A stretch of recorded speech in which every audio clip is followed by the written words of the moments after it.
Now, I am a Rockets fan because of Russell Westbrook. But there's a trade that went down that sent Clint Capela off the team. And a lot of people been joking about that trade because they had PJ Tucker playing center. We'll talk more about that. Yeah. But in this trade, it was a 4-team trade that included 12 players. In this trade, Atlanta got Clint Capela and Nene from the Rockets. Denver received Keita Bates-Diop, Gerald Green, Shabazz Napier, Noah Vonleh, and Houston's 2020 first-round pick.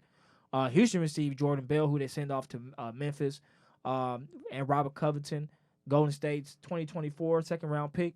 And Minnesota got Malik Beasley, who's been playing real well for the Nuggets this year. I saw Jamal Murray very upset about that trade, and Juan Hernan Gomez. Yeah. And I didn't even know they got this. They even got Evan Turner as well. I think that's a decent pickup for them.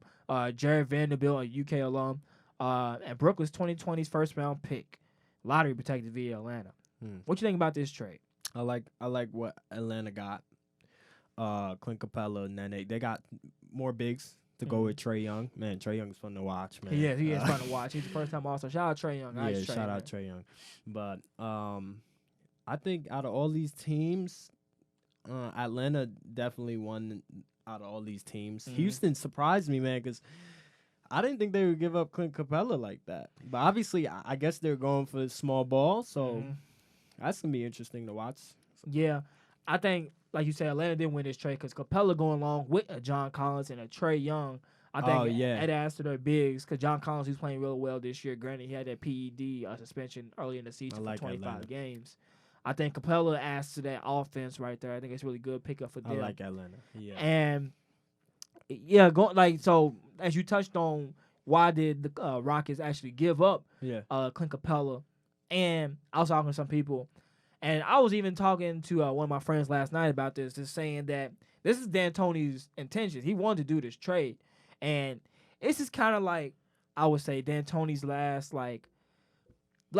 push to keep his job. Oh yeah. Cause last week I talked about, I said D'Antoni, he's ready to get fired. He had too many chances. Too many chances. Like he lost in Western Sydney last season.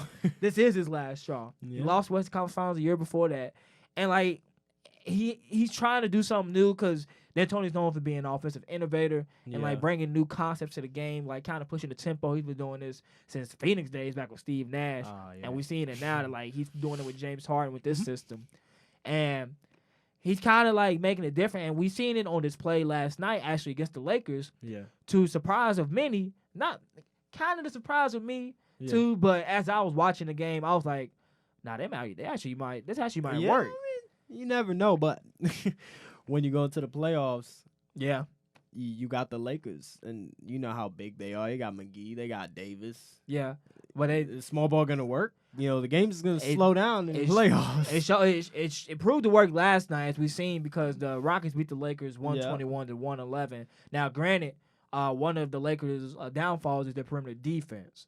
Yeah. So I think that kind of hindered them as well. And as I was watching the game, I was seeing that how with PJ Tucker being at the 5 and kind of drawing out JaVale McGee from that paint and drawing out Anthony Davis as well, that kind of benefited them because they was doing good ball movement around the perimeter. They definitely have more space. It was plenty of space. The paint was completely wide open in a lot of points, and that was and that's their concept. They want to shoot threes and get layups. They don't really shoot mid-range besides Westbrook. Westbrook hit some couple mid-range. He actually hit one in the crunch time against Anthony Davis off the backboard.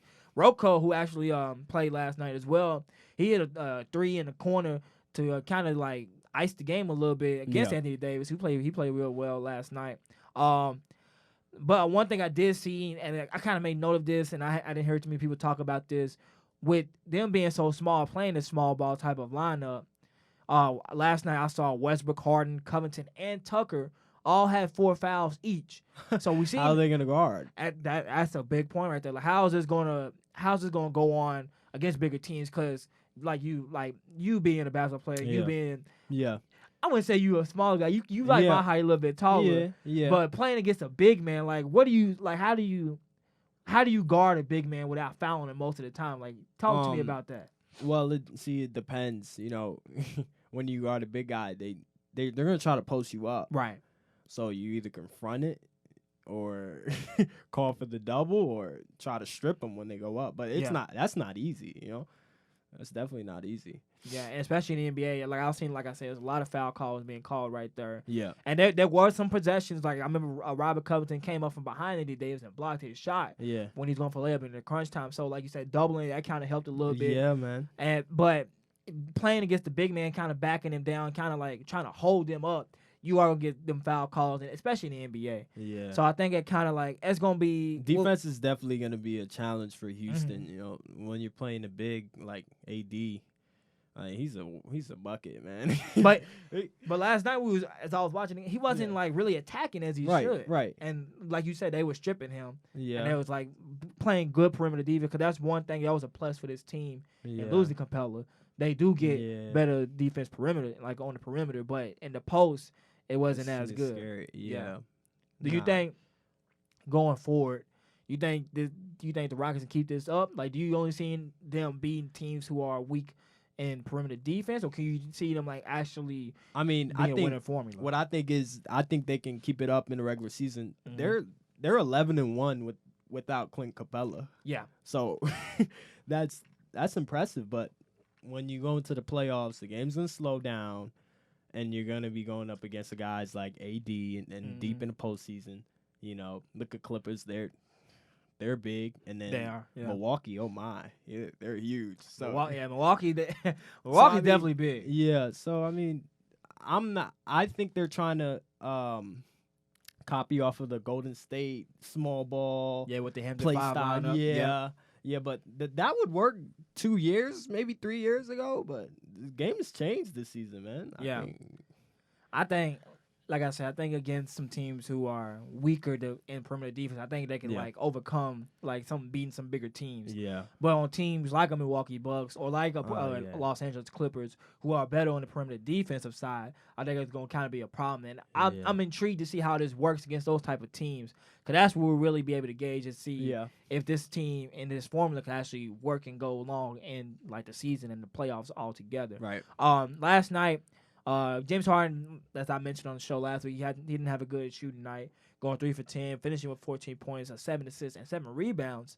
Wow. But Russell Westbrook finished with 41 points, 5 rebounds, 8 assists, and he had a very efficient shooting night last night as well. I don't remember it off the top of my head, but he dedicated that performance to Kobe Bryant. And I think like not only was he playing as well because of him dedicating that game to Kobe, but I was talking to another one of my friends, George, actually. He made this good point, saying that with Capela being gone, it kind of opens up the right side of the basket for Russell Westbrook, because we know James Harden to be a lefty shooter, so he can attack that left side of the basket or right, but he's more of a left dominant player. Yeah.